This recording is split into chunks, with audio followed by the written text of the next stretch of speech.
All right, welcome back. SoCon Media Day, and this is our final coaches interview. I don't want to say interview. They're not interviews. I mean, we just kind of have fun and just shoot the you-know-what. And we got Furman's Bob Richey here to close it out. Then we'll have the commissioner, Micah Cross, on, and then we'll have the women's portion here at 2 o'clock, Tegan? 2 o'clock. 2 o'clock. So make sure you stick around for a much better host of the women's portion of the event as well. Yes, that's right. Talia is my daughter. Last time I was with you guys was in that restaurant in Houston at the Final Four. Yeah. We were talking about the Virginia win. That was a lot more fun. Yeah, think? You want to do that again, right? Yeah, we need to do that again. Well, listen, I mean, you've done something that not a lot of programs have been able to do this year. Now, that hasn't been the case the last couple of years. It's hard to retain, right? Hard to retain good players. But you've been able to do it this year. Why? I think a little bit. You know, you look at the past 10 years, you look at the past decade. I don't know how, this particular site or graphic came up with this, but we've been top 10 in retention in the past decade. And, you look at the likes of Purdue's and, some other, higher level programs. It's been part of our culture in terms of identifying the people that fit our place in our program and really betting that, hey, the reason they chose us is the reason they would stay. And over the course of time, we've been able to stay true to that. And the world's changing, as we know, but the way that we have to win at Furman is still the same. Yeah. And so we've got to continue to get guys that fit that identity. And then hopefully because of that, you're mixing in the differentiating degree, what we do off the court with our further demand program and life skills, and then a winning tradition. But then I think the arena helped too, Jeff. I really do. I can't wait to see. I'm going to go over right after this. I mean, I can't wait to see the new arena. It's incredible what they did with it. Really? And I think it just, that was something that needed to be fixed. And they not only fixed it, I mean, they hit a home run with it. I heard it's unbelievable.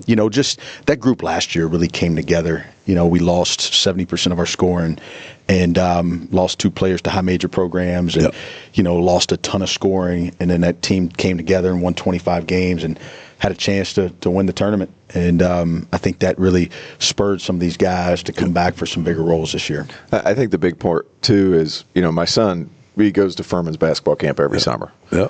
And the cool part is even the guys that transfer out and play wherever else, they come back and they help with camp at Furman. And not only that, they speak so glowingly about their time at Furman and how some of these guys are transferred to, like he said, a higher level.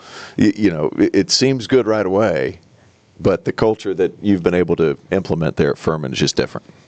And we've tried to do that, jokingly, but it's true. I think when you study business and sport and, you either better be different or you better be better, and it's a lot easier to be different. By the way, Spurrier, I listened to you on the Slapping Glass the other day. I was actually going to try to work that into this conversation. That's awesome. I've used it ever since I had that conversation. Steve Spurrier is on my top 3, right? I mean, it's John Wood and Steve Spurrier, Dabo Sweeney for me. And, it's one thing when I got that time to spend with Coach Spurrier, that was one of the first things he told me is, you better be different. And, some people get uncomfortable in differences, but we've got to be different, and we've got to stay different even as this climate's changing. Another part of that, Lenny Acuff comes to the league. It was somebody you've mentioned several times as far as offense is concerned and what he's capable of doing and how you've leaned on him for inspiration. I jokingly said he could be my father just because of the straight nose and the bald head. And Lenny didn't like that. He didn't think it was as funny as I did. I don't think he liked it. He didn't like it. But going back to more importantly, whenever you have somebody like that coming into the league, it just speaks volume about the SoCon, in my opinion, like how difficult it is to prepare every single night for this league and how different it is. And you talk about be better or be different. Well, it seems like everybody's different in this league. So therefore, you're having to try to innovate ahead. Exactly. And Lenny Acuff has probably been as good to me as any coach in the industry in terms of impact on me as a basketball coach, but also we share very similar values outside of basketball as well. And he was the head coach at Alabama Huntsville. I got obsessed watching his teams play when I was an assistant. I would literally finish my scouting stuff and I'd watch Huntsville games.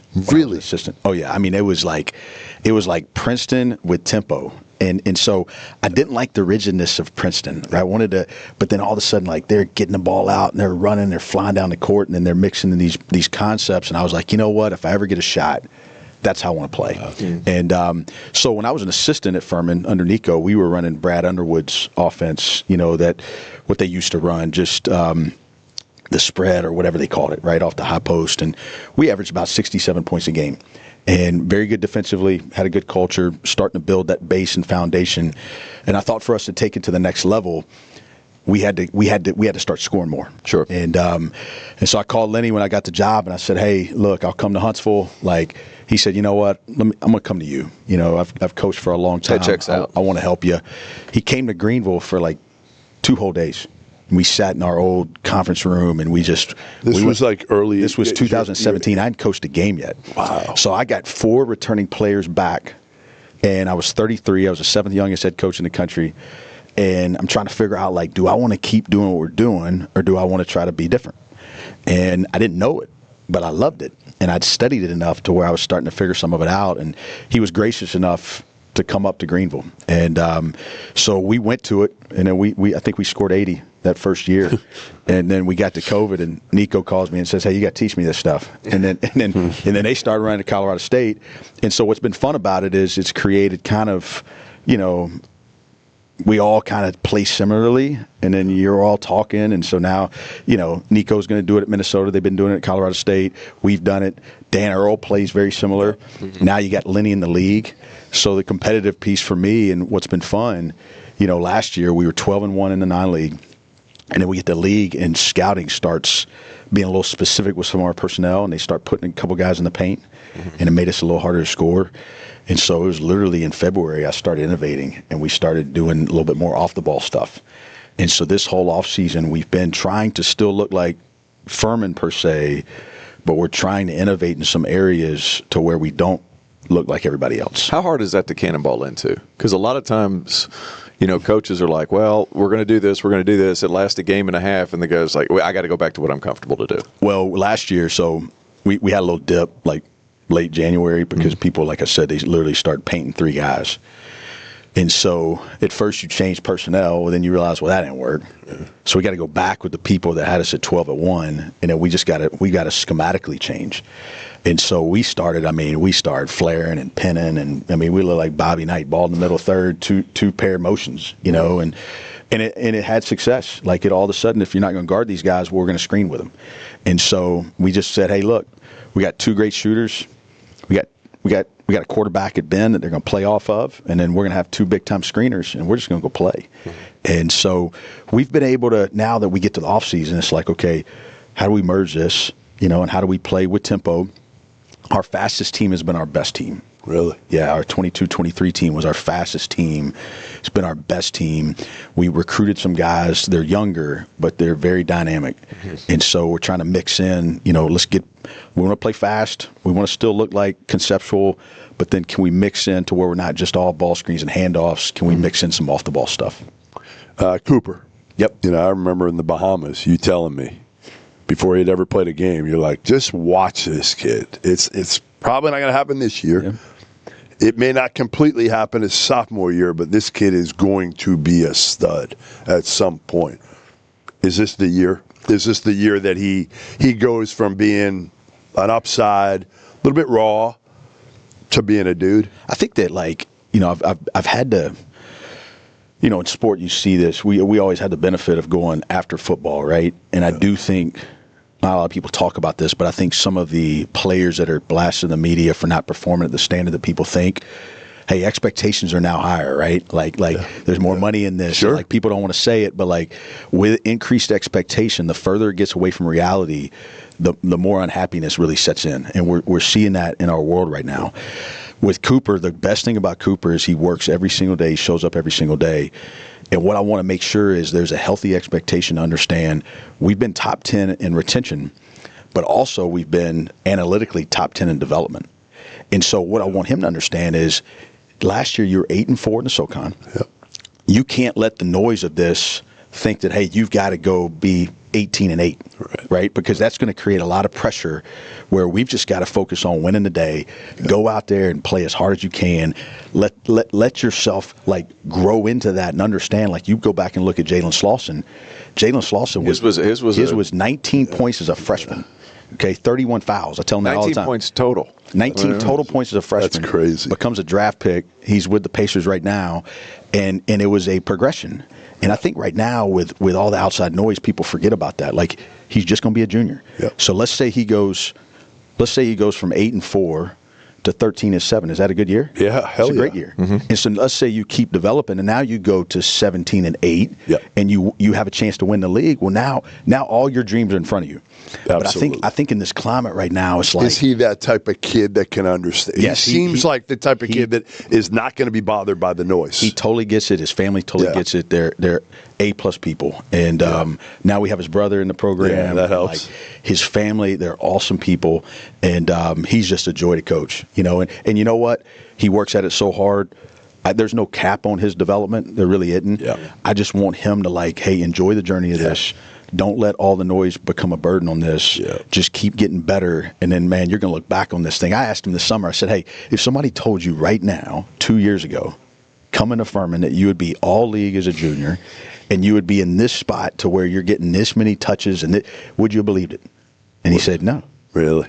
But like, okay, so let's go create another story the next 2 years that you wouldn't believe, but understand it's going to take time to continue to do that. And he's an A-plus person. I mean, he's an A-plus human being, and he's a joy to coach. I think, when you look up and down at your roster, whether it's Tom House or Cooper, you have a lot of retention in the front court.